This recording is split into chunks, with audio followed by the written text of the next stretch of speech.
Bonjour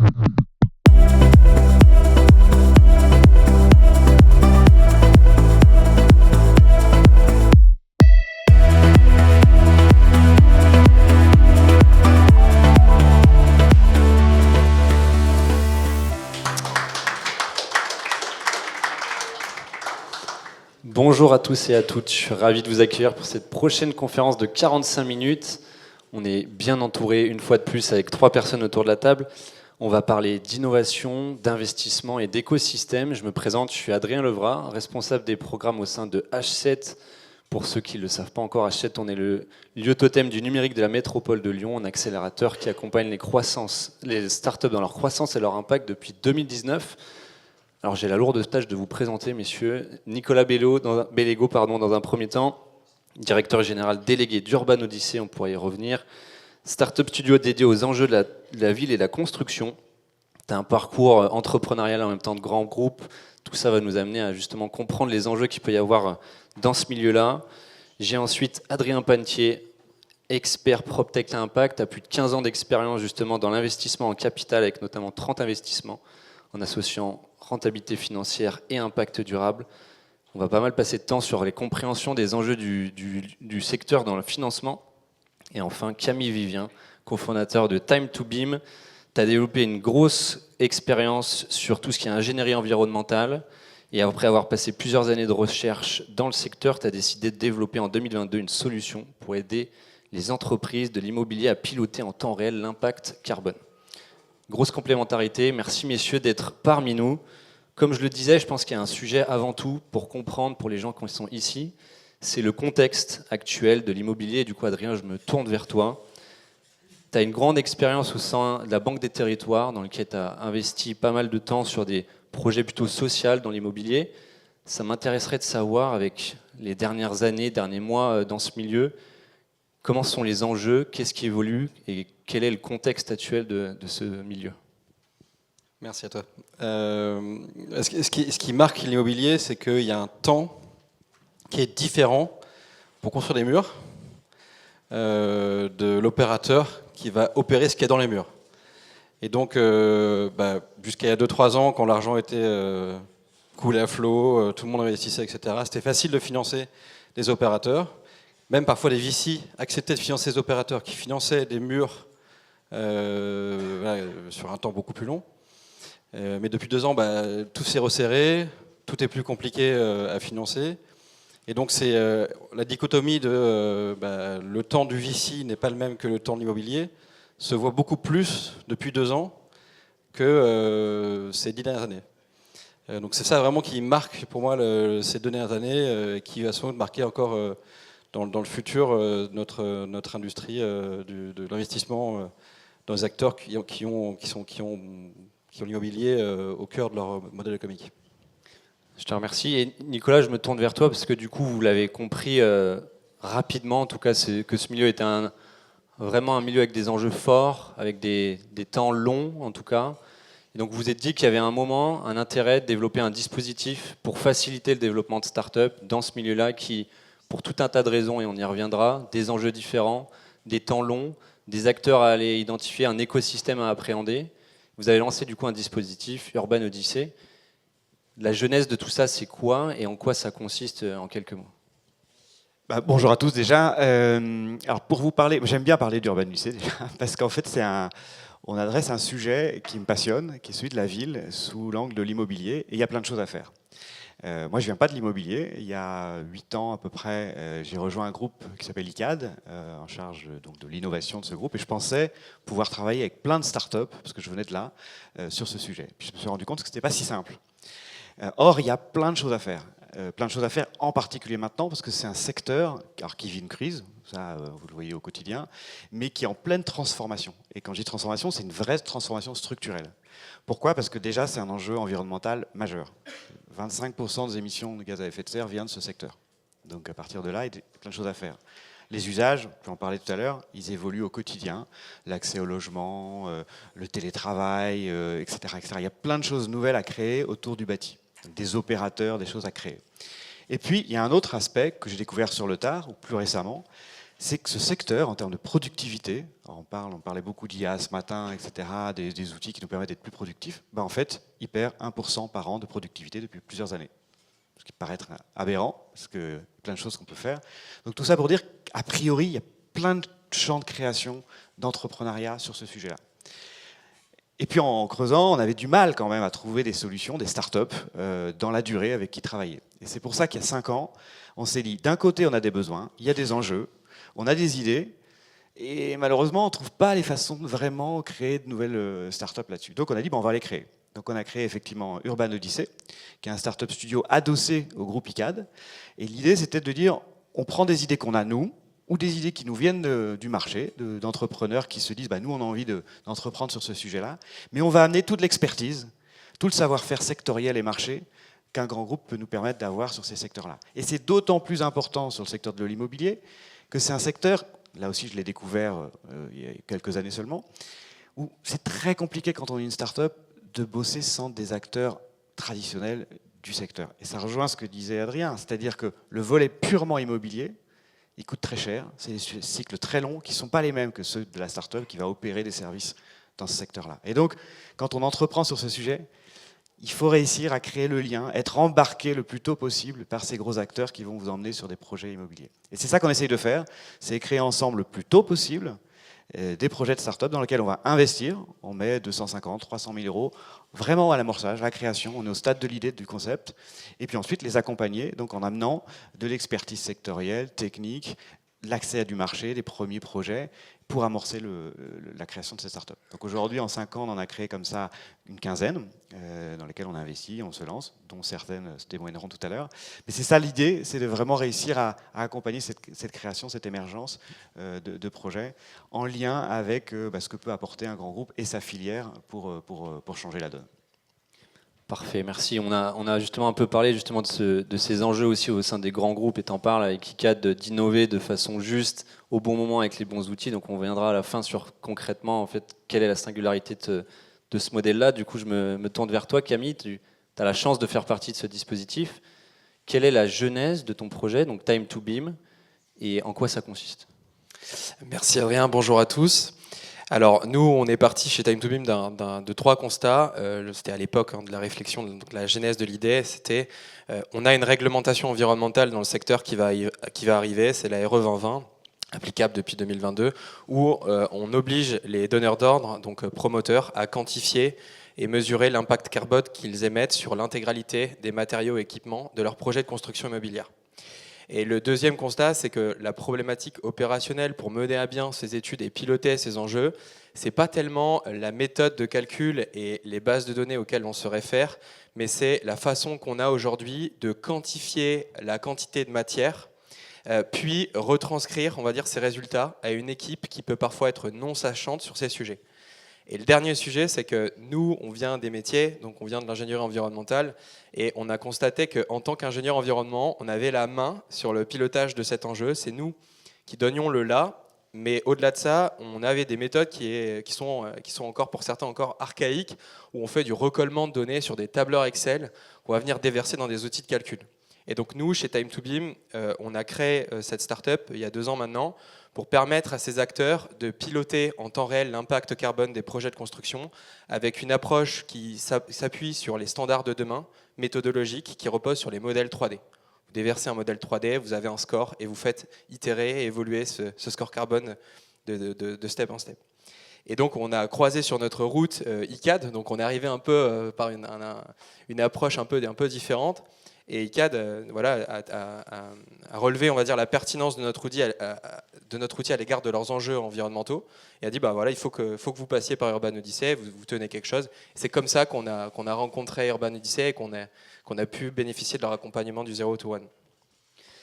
Il y a un sujet quand même, on en parlait en introduction, c'est que ce milieu-là, il a un besoin fondamental de transition.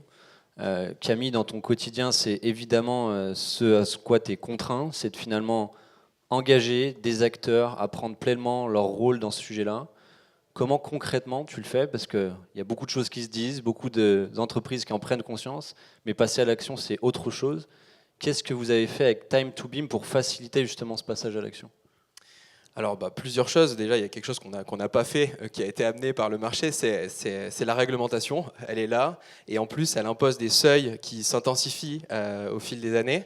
Premier jalon de la RE 120, c'est 2025. Donc, on réduit le seuil minimum obligatoire. Donc, on augmente le niveau d'exigence attendu pour ces promoteurs et ces acteurs de la conception et de la réalisation des projets. Ça, c'est le premier sujet. Donc, nous, on suit aussi ce move-là. Et le deuxième point, c'est que nous, on amène une approche qui permet aux acteurs d'accélérer leur transformation numérique, mais en désacralisant un peu l'idée de conduite du changement qui parfois peut être complexe en fonction des nouveaux outils. Donc nous, on arrive avec un outil qui est vraiment le plus simple possible, qui accélère les process de décision et qui derrière permet à ces acteurs de récupérer de la valeur, de sécuriser leur trajectoire environnementale et de récupérer des gains aussi financiers à cet égard. Il y a quelque chose qu'on aime bien aller creuser en général sur des conférences comme ça, c'est concrètement, en fait, on en parlait, public, milieu traditionnel, difficile à faire bouger. Comment tu as fait pour t'assurer que cet outil-là, en tant que tel, est-ce que c'était avant que tu intègres Urban Odyssey, qu'il était adapté aux besoins de ce public-là en tant que tel? Comment tu es allé tester tout ça? On a bénéficié justement de ce que disait Nicolas tout à l'heure, c'est-à-dire vraiment tout l'accompagnement Urban Odyssey, c'est-à-dire que on a en premier lieu eu un MVP qu'on a pu rapidement déployer sur le marché sur une quarantaine d'opérations immobilières. Ça, c'est le premier sujet. Le deuxième, c'est par effet de ricochet, on a pu aussi comprendre quels étaient les besoins et les problématiques opérationnelles terrain des acteurs qui avaient des prismes peut-être un peu différents de ceux des ingénieurs, notamment les architectes et les promoteurs. Et le dernier sujet, c'est que concrètement, à l'égard de tout ça, on a pu développer les meilleures features et comprendre aussi la meilleure façon d'adresser notre commercialisation, nos business models, pour être sûr que ça fit et que ça match aussi derrière pour nous. Est-ce que tu as des exemples justement à nous partager, peut-être que de certaines transitions qui ont été faites avec des clients, que tu as diagnostiquées, j'imagine, au départ, et que grâce à votre outil, vous êtes arrivé à accompagner d'une façon ou d'une autre? Comment tu peux nous raconter peut-être une histoire?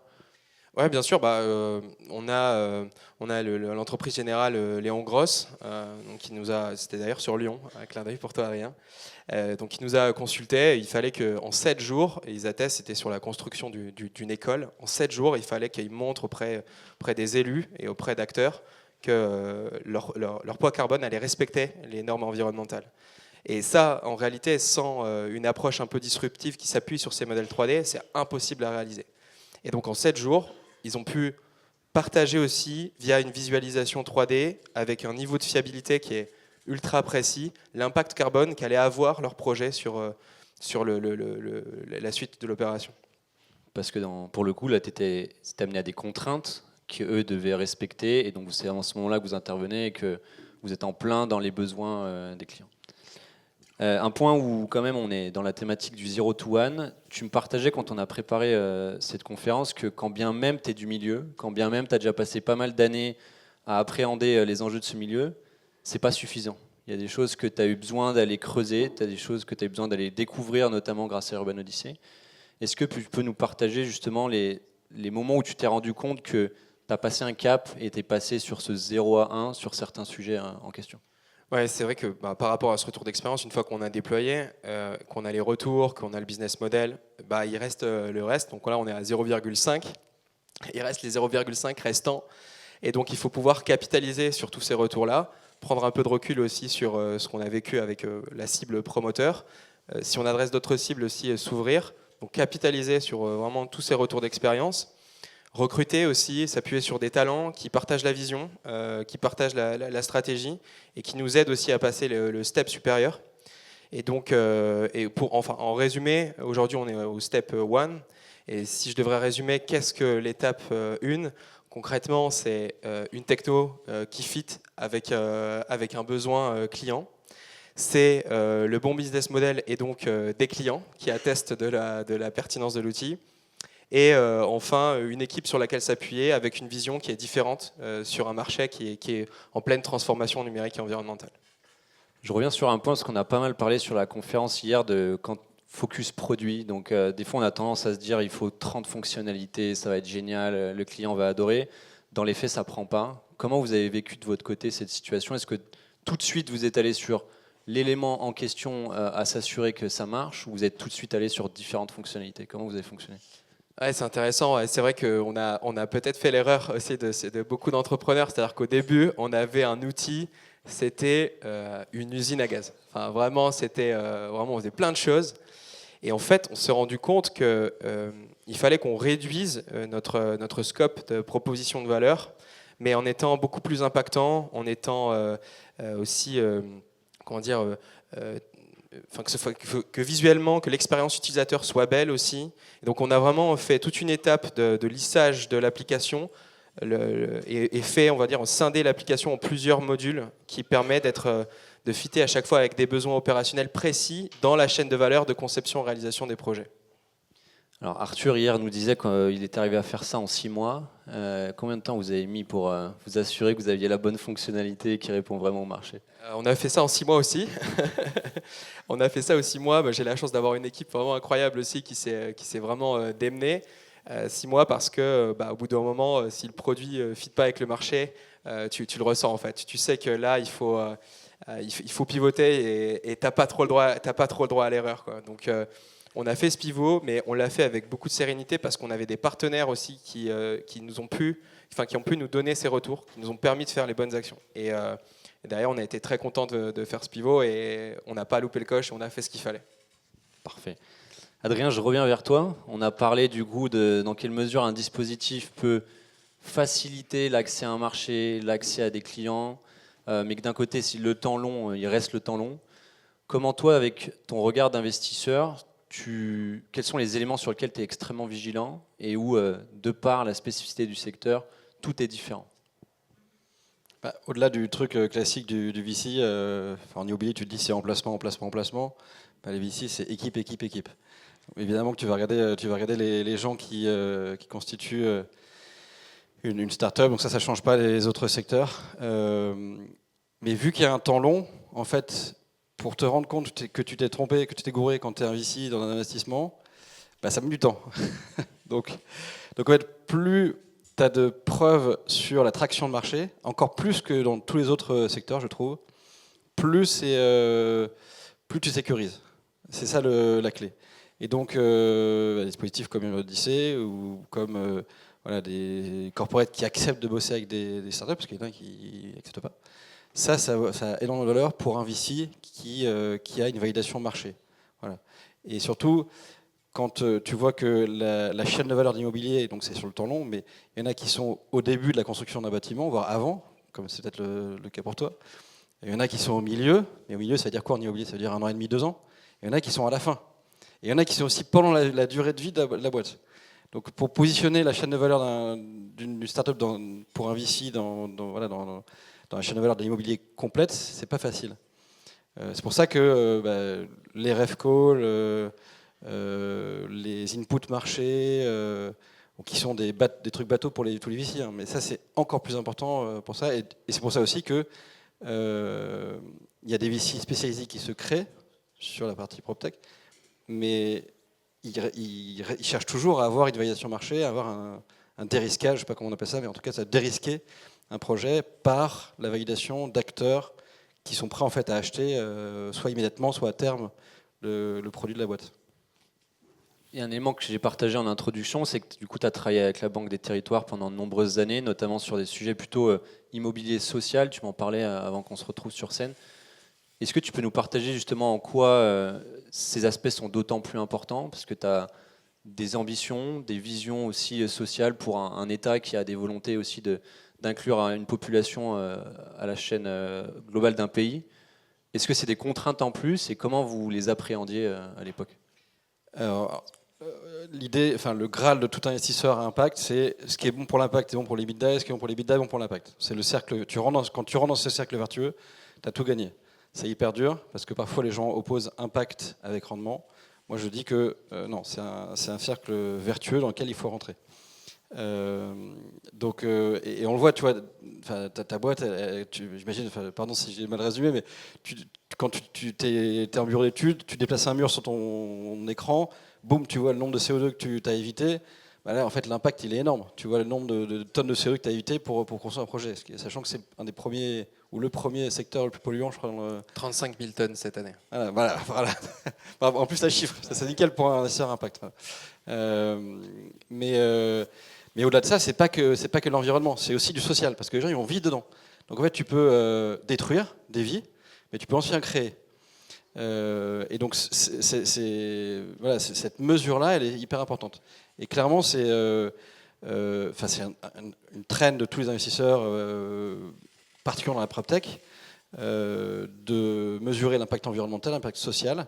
Donc oui, à l'origine, c'est un peu une contrainte, parce que c'était les propres clients des fonds d'investissement, donc les investisseurs eux-mêmes qui disaient, bon, maintenant vous avez mesuré votre impact environnemental et social. Et aujourd'hui, c'est un outil business. C'est-à-dire que moi, quand j'investissais dans des boîtes, notamment la Caisse des dépôts, Banque des Territoires, tu demandes à une boîte qu'elle pilote son activité avec des choses classiques, trésorerie, PNL classique. Et en plus, tu lui demandes de piloter 2 ou 3 indicateurs environnementaux ou sociaux. En immobilier, on a la chance d'avoir parfois les deux. Et en fait, ça devient des véritables drivers de business, parfois même des éléments de la culture entreprise. Voilà. Je rebondis sur ce point-là parce qu'on a souvent fait témoigner à Hachette justement ces personnes-là qui ont une vraie mission d'avoir un impact sociétal, environnemental, et en même temps d'un côté les enjeux de financement. Comment tu vois aujourd'hui avec ta casquette le panorama justement d'investissement, impact et en même temps rentabilité? On a vu l'année dernière qu'il y a eu quand même de grosses évolutions. Quel est ton ressenti justement sur ce milieu-là actuellement? En fait, il y a tout type de boîte, il y a tout type d'impact, il y a tout type de rentabilité. Il y a peu ou prou, on peut, c'est compliqué de trouver de l'argent en ce moment, mais peu ou prou, on peut toujours trouver chaussure à son pied. C'est-à-dire qu'on peut avoir énormément d'impact et être rentable, très rentable. On peut avoir énormément d'impact et être pas rentable. On est une assoce et on trouve du financement. On peut être énormément d'impact et un peu rentable. Ça s'appelle du financement solidaire. Il y a des fonds spécialisés pour ça. Donc en fait, on peut trouver, il y a une palette de financement qui est assez large pour pouvoir trouver chaussure à son pied. Pardon, ta question c'était... Comment tu vois le panorama actuellement justement sur les financements deviennent de plus en plus compliqués à avoir, et en même temps tu as une vraie volonté d'un écosystème d'avoir de plus en plus d'impact dans leur développement d'entreprise. Donc il y a un moment, il y a un petit souci. Comment ça évolue? Ça évolue où en fait ce qui se passe c'est que il y a un peu moins d'argent qu'avant, c'est vrai, mais surtout ce qu'il y a moins qu'avant, enfin ce qu'il y a plus qu'avant, c'est le temps d'instruction. C'est-à-dire que là où une levée de fonds, quand l'argent était gratuit, enfin en gros au début des années 2020, ça prenait peut-être 6 mois. Aujourd'hui, ça va prendre le double. C'est-à-dire qu'une levée de fonds, c'est en général 6 à 9 mois quand ça se passe bien, et ça peut être 18 voire 24 mois. Donc il faut qu'un entrepreneur qui se dit je vais rentrer dans un processus de levée de fonds, il faut qu'il ait devant lui de la trésorerie, en fait, ça on parle, c'est du pognon, pour pouvoir tenir assez de temps pour attendre les investisseurs. Parce qu'en fait, ça fait aussi partie de la sélection à l'entrée, si tu veux. L'investisseur, il a le temps, il a plein de projets, il a plein de boîtes qui sont devant lui. Donc il va voir un peu ceux qui sont les plus résilients. Parce qu'aujourd'hui, c'est le contraire de ce qui se passait il y a 3 ans, où c'était les investisseurs qui poussaient l'argent vers les startups. Maintenant, c'est le contraire. C'est les startups qui vont chercher de l'argent vers les investisseurs. C'est ça qui a changé. Et c'est pareil pour les fonds impact. Ils ont les mêmes problématiques que les VC traditionnels. Il y a beaucoup de projets et il y a un peu moins d'argent, surtout plus d'exigences de rentabilité. Et donc, ils sélectionnent les meilleurs projets, etc. Donc, voilà, c'est le temps, encore une fois. Voilà. Et donc, dans l'immobilier, quand tu mets ça dans l'immobilier, tu as le temps qui s'ajoute au temps. Et ça peut être compliqué de lever. Ça complexifie encore plus. D'où le fait que Pourquoi est-ce que j'ai créé Prouesse? Parce qu'il fallait réconcilier le fait, d'un côté, d'avoir des investisseurs immobiliers, pas forcément immobiliers, mais en tout cas dans la PropTech, qui parfois connaissent mal ou ont du mal à comprendre les cycles économiques liés à l'immobilier. Et le côté, des entrepreneurs qui sont opérateurs, qui ont du business, qui ont des trucs, qui veulent se développer, qui voient qu'il y a des marchés à prendre, mais qui ont besoin de financement pour financer ça. Et donc, en fait, il y a deux mondes qui avaient du mal parfois à se parler. Ouais, et donc, on s'est créé là-dessus en disant, réconcilions-les, aidons des entrepreneurs à être prêts pour aller parler à des investisseurs et vice ça. Donc, du coup, tu as cette double casquette. Il y a certainement des gens dans la salle qui veulent entreprendre dans ce milieu-là. Exactement. On y revient sur quels sont les critères et en tout cas quelles sont les choses sur lesquelles toi tu es extrêmement vigilant justement pour aller investir, si tu peux nous partager pour l'audience. Bah, il faut faire, sur la même chose, hein, c'est l'équipe, il faut que ce soit complémentaire, il faut que ce soit avec un track record, il faut qu'il y ait de l'expérience, etc. Évidemment. Il faut qu'il y ait des valeurs. C'est ça que tu vas savoir. Moi tu as la visio, le rendez-vous classique que tu as au bureau. Moi, quasiment systématiquement, j'allais boire un coup ou dîner, ou avoir un temps d'échange informel avec un dirigeant pour connaître ses valeurs. Parce que finalement, c'est ça qui va, quand tu vas vivre 5, 7 ans, voire même plus parfois, avec un dirigeant, ce qui va lui permettre de sauter le 252e obstacle qui va se présenter devant lui, parce que c'est ça la vie d'entrepreneur, c'est ses valeurs profondes. Et ce qui est très compliqué à identifier quand tu as juste une visio un peu formelle avec un pitch qui est déroulé devant toi. Donc moi, c'est ça, je pense que les erreurs que j'ai faites quand j'étais investisseur, je vous donne mon côté investisseur, c'est parce que je me suis trompé sur les gens dans lesquels j'investissais, parce que j'ai déjà investi dans des secteurs qui étaient très compliqués, avec des marges très faibles, avec métiers, ce qu'on appelle le centimi, on en a parlé, je ne sais plus si c'est avec toi, mais des marges très très faibles, vraiment au centime près, et pourtant des boîtes qui marchaient très bien, avec une belle renta, avec une belle croissance, parce que l'entrepreneur, il avait de super valeurs, de résilience, vision, résistance au stress, etc. Donc ça, vraiment, entrepreneur, c'est hyper important. Je pense que ça peut se travailler quand tu es entrepreneur, mais il y a quand même, malgré tout, pas mal de dîners, même si avec l'acquis, tu peux tout changer. Voilà. Et après, c'est des choses, c'est bien comprendre dans la chaîne de valeur où la boîte se positionne, la chaîne de valeur de l'immobilier en particulier, parce que c'est une chaîne de valeur qui est très longue, où en fait tu peux te tromper assez facilement, où il y a plein d'acteurs différents.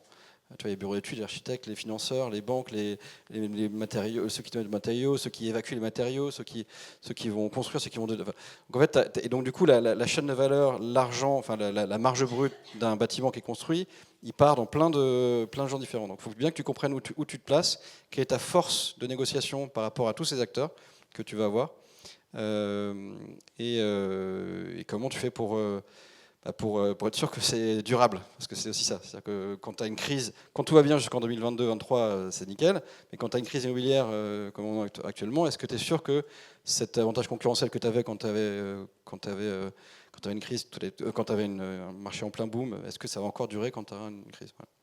Et ta perception, parce que du coup, il y a une chaîne de valeur extrêmement complexe, tu viens de le dire, où est-ce qu'il y a vraiment des opportunités plus qu'à d'autres endroits dans la chaîne de valeur? La martingale, ça, faut investir où? Moi, je donne jamais de conseils d'investissement. Non, c'est hyper dur de dire où est-ce qu'il faut investir.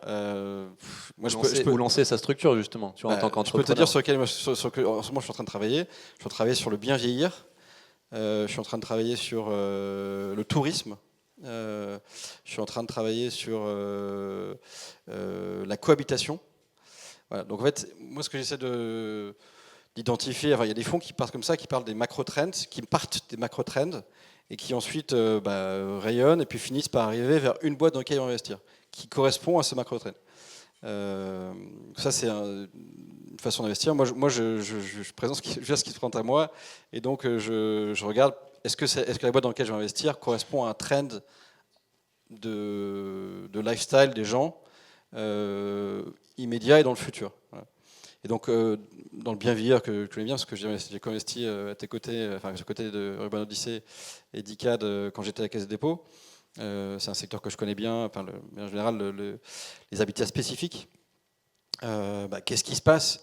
En fait, les gens qui sont aujourd'hui des baby boomers, qui étaient papy boomers, pardon, qui étaient baby boomers dans les 50, 40, ils commencent à être proches de l'âge de l'entrée en EHPAD. Et donc, ils ont vu leurs propres parents mourir en EHPAD, avec une espérance de vie, alors pardon pour les gérants d'EHPAD, mais une espérance de vie qui est assez faible en EHPAD. Pourquoi? Parce qu'en fait, au-delà des générations physiques, il y a des générations cognitives. En fait, tu n'as plus envie, l'envie de vivre, tu la perds. parce que c'est souvent des grandes structures avec une déshumanisation du contact humain. Et donc ces gens-là, en fait, se disent, moi, je ne veux pas aller vieillir et puis mourir en EHPAD. D'où on peut parler de Domani, hein, c'est un concept, une boîte qu'on connaît bien avec Nicolas. Donc Domani, c'est un co-living de seniors.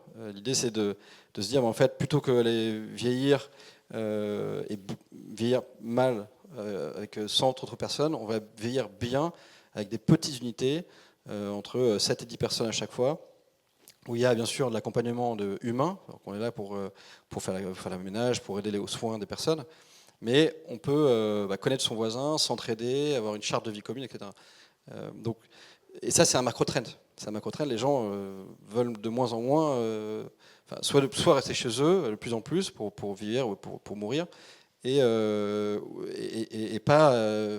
Voilà. Donc ce trend du co-living permet de réconcilier à la fois le fait que tu as une sécurité, parce que tu as des gens qui s'occupent de toi, la famille est rassurée, et en même temps, tu es chez toi parce que tu habites dans une espèce de grande colocation, plutôt qu'un truc un peu impersonnel d'un EHPAD. Voilà. Ça me fait la transition du coup, Nicolas, vers toi justement, parce que un de vos enjeux, c'est de comprendre toutes ces trends-là, de répondre à vos enjeux d'innovation. Il y a plein de dispositifs qui existent au sein des grands groupes, de l'intrapreneuriat, des labs et autres. Vous avez fait le choix du Startup Studio. C'est quoi la singularité de votre dispositif qui fait que vous êtes dans le vrai? Tu nous le diras, mais il y a 5 ans d'expérience à date, qui fait que vous êtes vraiment dans la bonne ligne de enjeux que vous devez répondre à votre échelle. Je peux témoigner pour ce qu'on fait et c'est très lié à notre contexte. C'est pas quelque chose qu'on pourra forcément répliquer à toute entreprise ou tout contexte. Mais peut-être pour te répondre là-dessus, j'écoutais ce matin la Géraldine Lemeur. Il y a une chose qu'elle a dite qui était l'importance de la connexion au marché.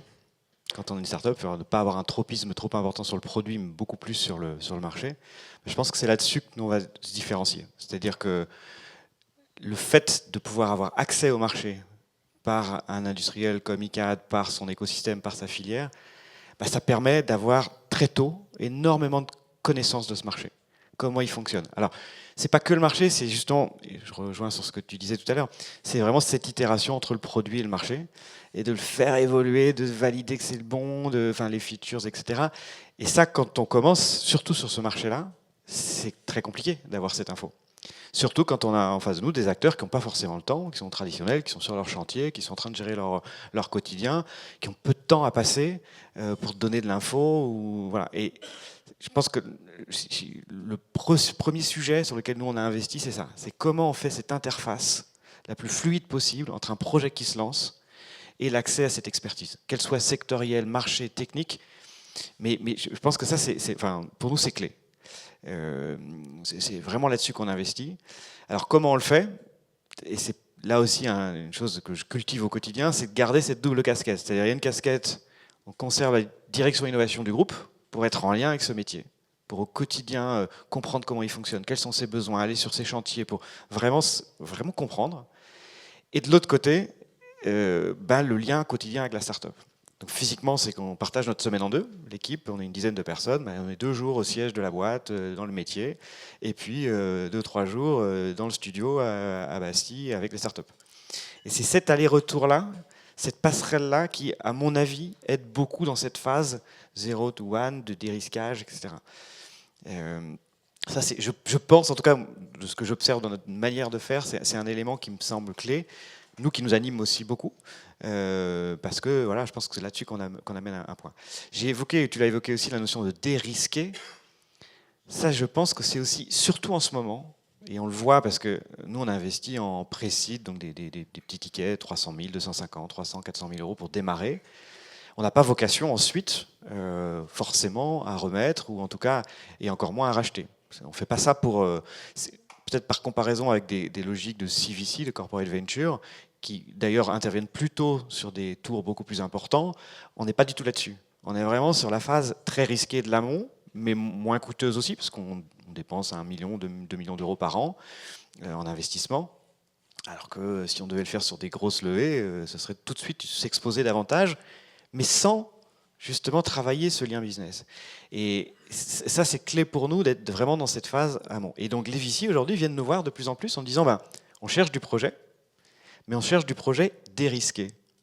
On ne peut plus financer de manière aussi importante des projets sans avoir la preuve qu'il y a bien un marché et bien quelque chose. Et donc sur des sujets comme la ville, l'immobilier, de pouvoir être certain, parce que c'est des sujets en général, quand on est VC, on ne maîtrise pas spécifiquement. Enfin, c'est aller comprendre la technique, le secteur, etc.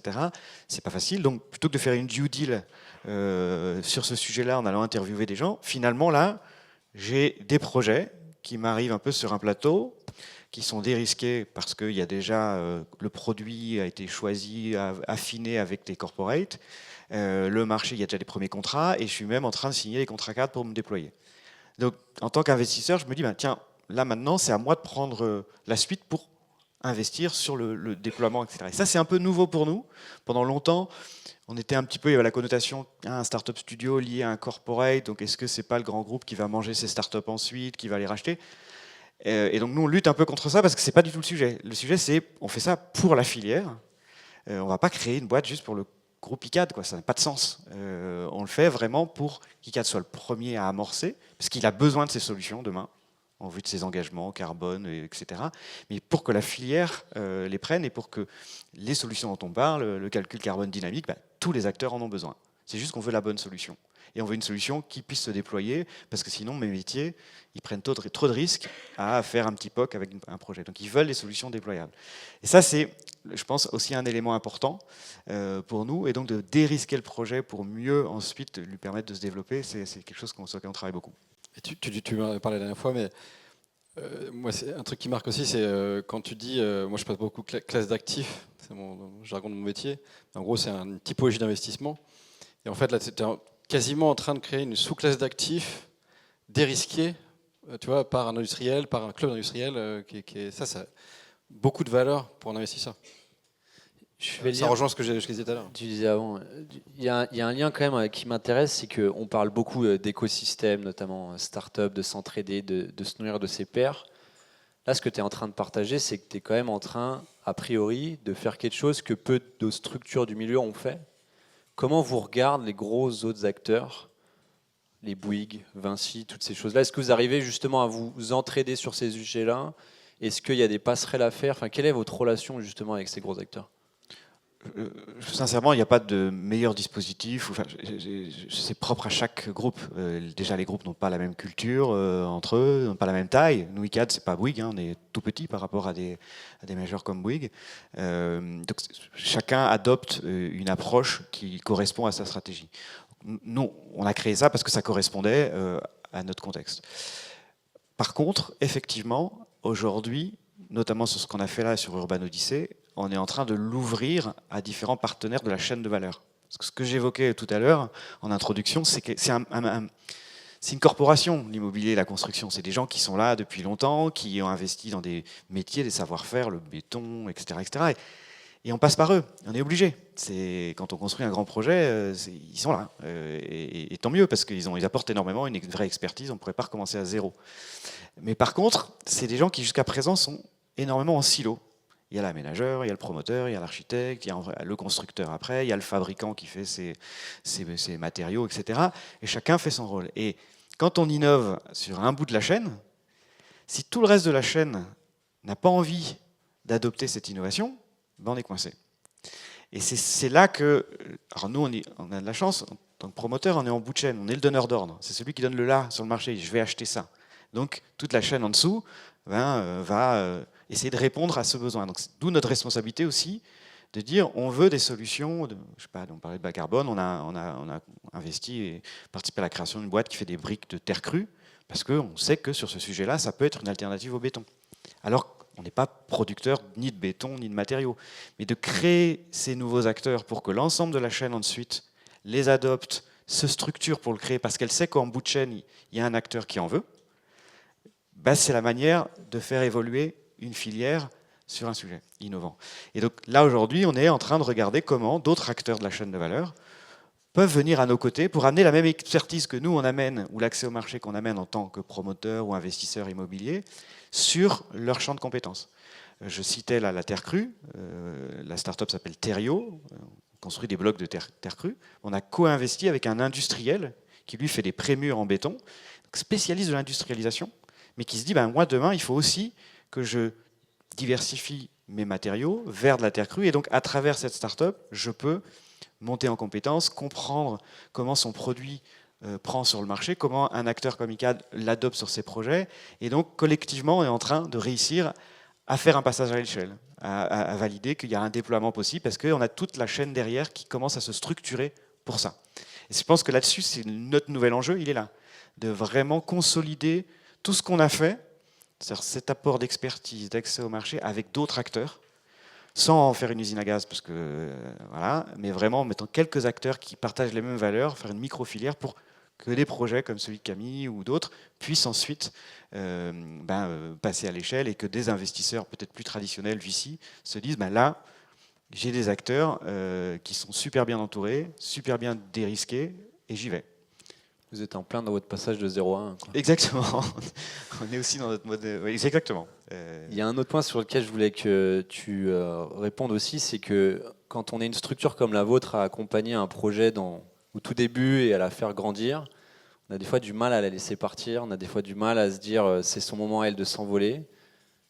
Quel est votre rapport à ça? Est-ce que vous êtes arrivé à ce stade-là ou pas? Et si ce n'est pas le cas, comment tu le vis, toi? Alors d'abord, la start-up, elle est complètement indépendante, donc elle vit déjà de ses propres ailes. Et c'est hyper important pour nous aussi et on juge ça, que l'équipe entrepreneuriale, elle arrive à se débrouiller complètement toute seule. On est là pour l'aider, l'accompagner. Alors, on est sur du long terme. On n'est pas comme si on s'apparente à un fonds d'amorçage, parce que c'est ce qu'on fait, on investit en précide, mais on est dans une logique. Alors, évidemment, on fait ça aussi pour que ça soit rentable. On ne va pas mettre de l'argent pour rien. Mais il y a quand même une vraie logique industrielle et filière derrière. Donc notre premier indicateur, ça va être quand même, est-ce que ces projets-là, ils fonctionnent? Est-ce qu'ils apportent vraiment une solution concrète au marché, à la filière? Première chose. Et après, il faut que ce soit business. Donc, on investit dans la durée. Donc on a pour vocation 4, 5 ans, 6 ans, quand le projet se revend ou il y a une autre levée de fonds plus importante, à se retirer. On est dans cette logique-là. Donc c'est à ce moment-là que potentiellement on se voit moins. on commence, on a nos premiers projets qui sortent, donc on est dans cette phase. Mais jusque-là, on est très présent. C'est-à-dire que le but, c'est de les accompagner au maximum, mais avec une intensité différente entre les premières années et puis la suite. Les 2 premières années, on est très présent. La première année, on fait en moyenne 50 rendez-vous. Quand je disais tout à l'heure, l'itération entre notre métier, nos business et le projet, la première année, c'est 50 rendez-vous avec nos métiers. Donc hier, quand on était à Nantes, on est dans l'équipe de Nantes, on est allé le voir avec Camille, le directeur technique local, pour lui expliquer le projet, voir comment il pourrait l'embarquer, etc., etc. Donc c'est une 50aine de rendez-vous comme ça d'aller-retour avec le métier. Donc là, on est très présent sur les premières phases. Sur l'investissement aussi, à ce moment-là. Puis progressivement, au bout de 2 ans, quand la boîte se déploie, on va être moins présent dans la stratégie. On est au board, donc on va se voir tous les 2 mois, tous les 3 mois au board de la boîte, avec les autres investisseurs aussi. Et puis, c'est plutôt à ce moment-là des contrats cadres commerciaux avec le corporate, avec ICAD, qui peuvent se déployer. Et nous, on va être moins présent progressivement. L'intensité, elle est vraiment les 2 premières années. Camille, je reviens vers toi, parce que tu nous as partagé du coup, que tu étais sur un passage de 0,5 à 1. C'est quoi le prochain 1 actuellement? Les prochaines vraiment grosses étapes à passer de votre côté?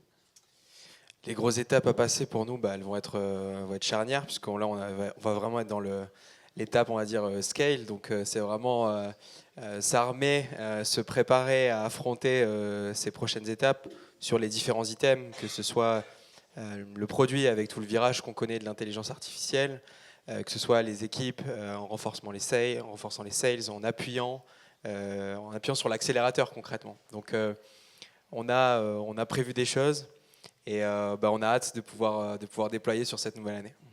Je rebondis sur ce point parce que du coup tu parles d'intelligence artificielle. Comment le vit le secteur, et si vous avez déjà un peu creusé le sujet, comment les acteurs, potentiels clients vivent la chose? Est-ce que c'est vraiment une grosse crainte? Est-ce que tu dois y aller tout de suite? Ou est-ce qu'au contraire il faut attendre un peu? Alors, bizarrement, je trouve que la vague IA globale, elle a un impact ultra positif dans le bâtiment. qui était jusqu'avant un peu vieillissant, il faut le reconnaître. Et on discutait hier justement avec un acteur, et lui il dit voilà, mais tout le monde est en train de prendre le virage de l'IA, il faut faire de l'IA, il faut s'occuper d'outils, etc. Donc ça amène un intérêt pour l'innovation dans le secteur qu'il n'y avait pas nécessairement avant. Et nous, bien sûr, c'est un virage qu'on va prendre cette année. Après, voilà, il y a IA et IA. Il y a des approches qui sont différentes. Nous, on aime bien garder notre marque de fabrique. Et on sait qu'on a un temps d'avance, on va dire, sur les méthodes de demain. Et voilà, on va s'appuyer sur ce qu'on fait déjà et intégrer l'IA dans ce qu'on sait déjà bien faire, plutôt que faire ce qui se fait déjà, juste pour dire on fait de l'IA. Pas de l'IA chinois. Parfait. J'espère, écoutez, que vous avez pu comprendre davantage les enjeux qu'il y a dans ce secteur-là, long terme, des enjeux de financement, de compréhension d'écosystèmes, des solutions aussi qui vont pour la transition écologique. Je vous remercie, messieurs. Merci à tous et je vous souhaite une bonne fin de journée. Merci. Merci.